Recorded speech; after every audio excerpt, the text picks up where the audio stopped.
In red, we have point-to-point TCP/IP. In green, we have classical multicast without coding. What does coding give us? I'm going to use black instead of echoing what we've done before with coding to see what we can do. In black, what we have is actually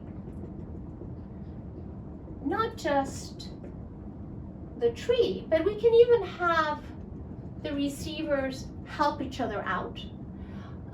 We can have a receiver here from different nodes, whereas in a classical tree, every node only has one incident, what we call edge, right? Like in a tree, you would have branches, but you don't have branches that merge, and a leaf doesn't come out of 2 branches or 3 branches like it would here. It would only come out of 1. But in general, what we can do with random linear network coding is just have everybody who can talk to each other. And the number of packets and what transmissions happen where is automatically taken care of by the underlying algorithm. So what we're doing, for instance, in mum-P2P is actually something like this, where we're taking a mesh such as it is provided to us, where the nodes are talking to whoever they're talking to. It's already been set up by other determinations in the system. And then we're just automatically and optimally making use of all of the available resources.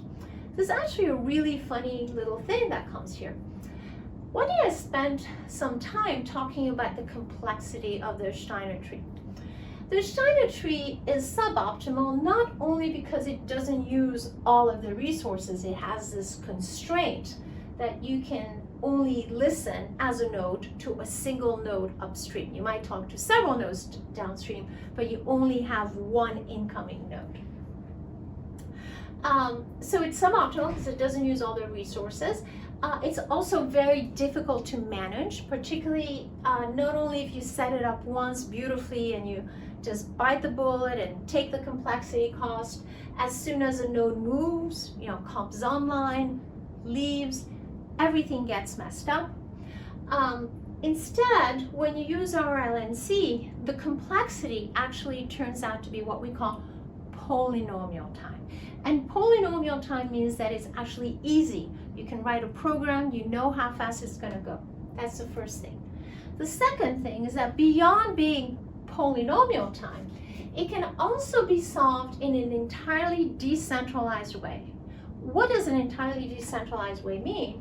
It means that the different nodes can determine how many equations they should send to one another without needing to know the global topology.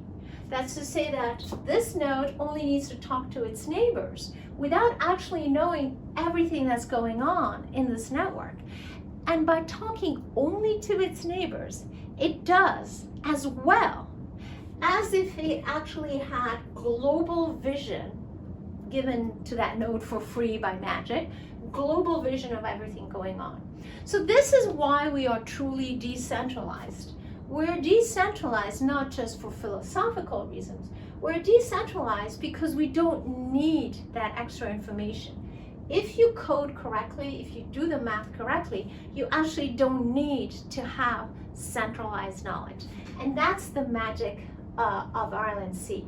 So what we've seen here is sender to each receiver, sender to multiple receivers without coding, and then in the end, what we have is the grand vision, and that is the optimum use of all of the resources in the network, decentralized, optimally efficient.